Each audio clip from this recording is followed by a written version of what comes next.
Hey y'all, this is the latest review of RuPaul's Drag Race. This episode was called RuPaul Channel. RuPaul Channel, isn't that cute?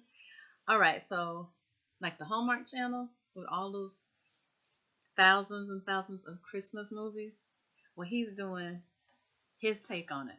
So this is the first week that we have both groups of queens together in the workroom. So what does that mean? Like they're like sitting there checking each other out, giving each other the side eye, all this and all that. Okay. So what happens is they divide the groups up into three groups to do the RuPaul channel, little commercials, little vignettes, little skits. So how the Hallmark channel has Christmas movies, the RuPaul channel has every other holiday but Christmas. So we have one group, Denali Elliott with two T's, Kamara Hall, and Olivia Lux in one group, and their holiday is Valentine's Day. And what's it called? Misery Loves Company. That's their the title of their skit. Misery Loves Company. Now I like this one the best. The judges did not like it at all. I think the judges liked this skit or this little play the least. With the exception of Kimora Hall, I think it was real cute. I think everybody did well. Um, I really liked Denali. So Denali played the lead, Misery, and the whole storyline was that Misery hates, can't stand, can't stand Valentine's Day. So her thing is she's gonna come home to close down the family farm. And that's how, almost every Hallmark Channel movie is, right? And Lifetime Christmas movie. Somebody's coming back home to close down the family business, the family farm, the family plant, factory, whatever, right? So it reminds you of a real Hallmark Christmas movie or a real Lifetime Christmas movie. Now, this one was cute. I like this one. I think that Denali, who had so many lines, y'all, she had so many lines. I think she did well. And it's like she wants to close down the family farm because she hates Valentine's Day so much. And then Kamara did not do well. She played this a tree, yes, an actual tree, and she had this one line, y'all, that she just could not get right. And it's I was rooting for us, okay. And for some reason, Kamara likes to put the emphasis on the us. Instead of I was rooting for us, she goes, I was rooting for us. See that? The emphasis on us. So they practice and practice and practice and practice that line, but for some reason, Kimora kept putting the emphasis on us instead of rooting. So it was kind of unnatural. It didn't sound quite natural. It didn't sound quite like how it's supposed to sound. Like how when Tyra Banks said it on America's Next Top Model. I was rooting for you. I was rooting for you. It's supposed to be a play on Tyra Banks' line, her iconic line, I was rooting for you on America's Next Top Model. But Kimora, for some reason now, I don't know why, maybe it was nerves, she couldn't get the emphasis down right. What else happened? Oh, so this is the deal with the tree. So Misery was so mean and hateful and wanted to close down the family business, but she had fallen in love with a tree, yes, played by Kimora, years ago. And so, come to find out, the tree is actually a prince, right? So, Prince Charming was actually the tree. So, Kimora was standing there as the tree, and like I said, she couldn't get the lines, the emphasis, the syllables down right. But at the end, it was a happy ending. You know how these movies are. They always have a happy ending at the end. And Misery found love. So she began to love and appreciate Valentine's Day. So therefore, the family farm was what? Saved from being sold. So that one I liked. Personally, I liked that one. The judges had so many complaints about it and so many critiques, but I liked that one the best. That was the first group that went. The second group that went was Simone, Rose, Utica, and La La Ree. So that holiday was Flag Day. And so this one was, let's see, the bank was foreclosing on the family flag factory. You know how these stories go. All of them have the same type of scenario, right? And it's always that someone's trying to close something down. They fall in love.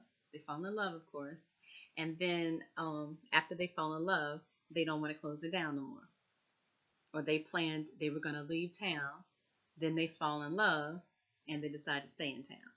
So this one was Simone was the star, and Simone was like wanting to shut the family flag factory down, but she runs into Rose, who plays Unknown, and Rose played that part, y'all. Rose is really a quite well developed, quite talented, quite experienced actress, and you won't know that just from just seeing her these past few weeks. But she's really good. So she played the gnome. The gnome was talking to Simone about different things. And just like in Misery Loves Company, the little gnome, played by Rose, transforms into a handsome prince. Okay, so that's how that went in. So both of them in with what? A gnome, a tree, something turning into a prince. Okay, an actual handsome prince. And so the flag factory, the family flag factory, try to say that 5 times fast, is saved. Okay, so that's the second skit. Third skit, let's see who was in this. Candy Muse, Tamisha Amon. I love some Tamisha Amon. Gottmik was in there, and Tina Burner. So this one was holiday, let's see, April Fool's Day. Okay, so April Fool's Day, and the title was April Fools Rush In. Isn't that cute? So this one I think the judges went crazy about. Now get this, y'all. When Tamisha Amon was doing the share thing, I didn't think that was funny. So y'all hit me in the comments. Let me know what y'all think about Tamisha Amon's share thing where she was like, whoa, whoa, whoa. I saw it twice. And I thought it was really, really corny. But anyway, like I'm saying, the judges went crazy about it. Rue especially was hollering, screaming, and laughing about it. And I was like, okay, enough. Now I'm telling you, my favorite one was the Valentine's Day where Denali had the lead. Okay, I like that one. Oh, let me go back to Denali's skit, the Valentine's Day one. I also like Olivia Lux. Olivia Lux was in there, and she played the grandmother, that Denali's grandmother, that wanted her to save the family farm, and she was really, really good. She played the grandmama, and she was so, so funny. And then at the end, when the family farm was saved, and Denali found love with the handsome prince, and all this happened, Olivia jumps up out of her little rocking chair, because she's supposed to be the grandmama. She jumps up out the rocking chair and like does a little cute little dance. So that was my favorite. All right, what else? Went on to this one. This was cute because they were just talking about their lives a little bit, giving a little backstory on themselves. And so they asked, when's the first time you did drag? Somebody asked, I think it was Elliot with 2 T's or maybe Rose. When's the first time, everybody, did drag or whatever? So Simone says that the first time that she did drag, she was going to her high school prom. Yeah. So she was like, she went and got, some makeup, got a cute dress, got a cute little wig, and put herself together to go to the prom. So everybody was all impressed. And she said that for some reason she was more confident in drag. That when she went to school every day as herself, that she wasn't as confident or as self-assured, and she didn't feel as good about herself. But when she transformed into, her drag persona, Simone, that it was a whole different ball game. It was completely different in that she felt like a whole different person. She was fearless and confident and sure of herself and didn't need anyone's approval.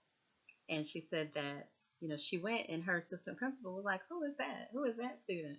And somebody was like, that's such and such. And she said her actual name. And she said that that just gave her all the confidence in the world, was going to the prom in drag. So after that, she was kind of like sold on it. She started doing it, all the time, and she perfected her craft after the prom. So that was a really uplifting story. And then Tamisha, the next time, I think it was Elliot with two T's asked this question in the workroom, was like, well, who in here has ever been with a chick? Who's been with a girl? So Rose was like, oh, yeah, in high school I had mad chicks. I had all the chicks, okay? And then Tamisha Amon is like, have I ever been with a chick? Yes, of course. I have 3 biological children. So Tamisha told the story about how she got her drag name because that's her oldest daughter's name is Tamisha. So everybody liked that. They thought it was real cute. And then she talked about her relationships with her children's mothers and how she didn't really, figure out, who she really was until after high school. So after she had, her relationships with her children's mothers, and after she had her 3 children, then she found out like who she really was when she went on a little excursion, a little trip to Atlanta with her best friend. And her best friend ended up taking her to a club, and that's when she found out who she actually was and what she really was, what her tea was, if you will. So they had that little cute little moment where they talked about, gave us a little backstory about who they are. Then we went into the actual runway competition, and they all had to have tails on their gowns, on their outfits. Some of them had gowns, some of them had pantsuits, but they all had to have tails on them. And so Denali came out with like a cockatoo looking outfit with like bright, bright, bright colors. And the hair looked kind of like an afro, and the hair was bright colors. It was cute, but again, I'm seeing a pattern where all of Denali's little outfits, they look more like something that you would skate in. And they're cute, don't get me wrong, but they kind of look all the same pattern. They're following the same pattern, and it's just ice skating, ice skating, ice skating. So I want to see a little different design from Denali on her outfits. Now Miss Kamara Hall came through with this gorgeous all gold gown, tapered, form fitting, went all the way down to the floor. She had dragons on her shoulder. Dragons, y'all. 2 dragons, 1 dragon head on each shoulder, and she had like the dragon, the back part that's on the dragon, like on the dragon's tail, that was all the way down the back of her dress. And it was all gold, as I said. It was very regal. It was very royal. It looked like actually like an Asian empress. That's what it looked like. The face was beat, and we know from last week, we know that Kamara Hall takes a while to do her makeup, but the makeup was flawless. The hair was flawless. So from just, looking at the gown itself and looking at her beat and looking at her hair, I'm like, hey, she took it just from that. Now I know it's more to it than that, and we're going to go into the other parts of this competition, but for that just one segment, Kimura pushed through, if we're just looking at that one segment.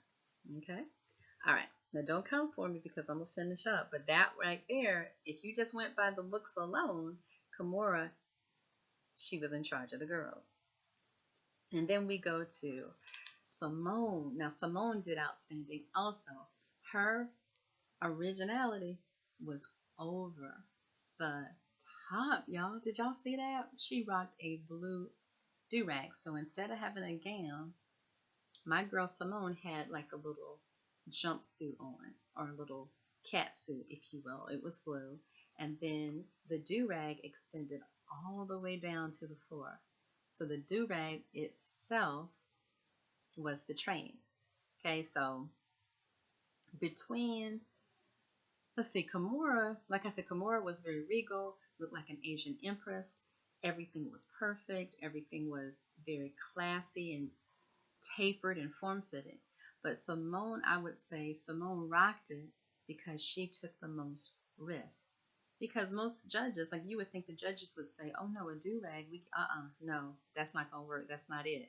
But she pulled it off because Simone has this personality that's like super confident and is like super self-possessed, whereas she's like, I don't need you to approve of me because I approve of me.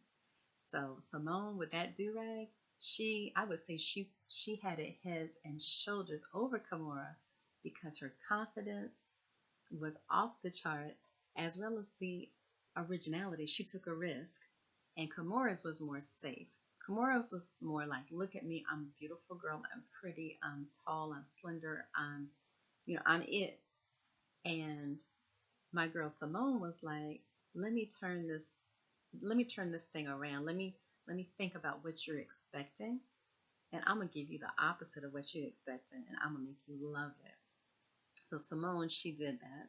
Lala Ree with the snake skin, I liked the snake skin.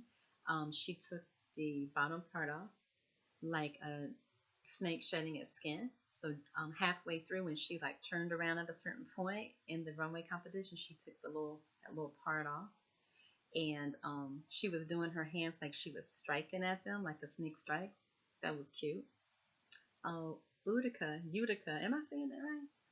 Utica had the Carol Burnett going with the wind. Remember, with the drapes on her shoulders, she had that. Utica has the comedy going for her. Utica is really, really, she's funny. I got to give it to her. And those were the ones that stood out for me. My girl Simone, the originality, how brave she was, the risks she took. That was darn right impressive. I'm going to make a train out of a do-rag. It might not work, but it might work, and I'm feeling it. So if they're not feeling it, whatever. I like that a lot. So, no surprise, Simone did win the runway competition. She did win the $5,000. So, like I said, there was some ones that stood out, but Simone was like it for me. Kimura, yes, perfection.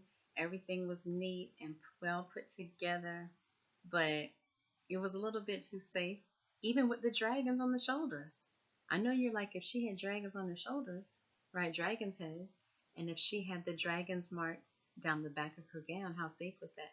It was safe because it was more like model-esque. It was like picture perfect, what you would expect, from a cover of a magazine. So I would say Kimura was gorgeous and flawless and beautiful. Simone took the most risks and had the best confidence.